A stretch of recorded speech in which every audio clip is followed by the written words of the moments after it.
Hello friends, in this video I will show how to easily remove your pin on Windows 11.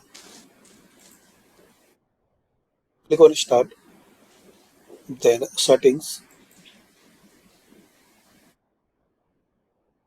Here click on Accounts, then here click on Sign In Options.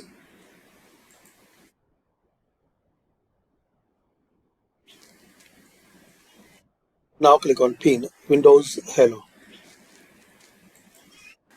Now here click on Remove. Just you have to click on Remove. If it will ask password, so enter your current password. So this is the way guys you can remove a pin in Windows 11. Thanks for watching.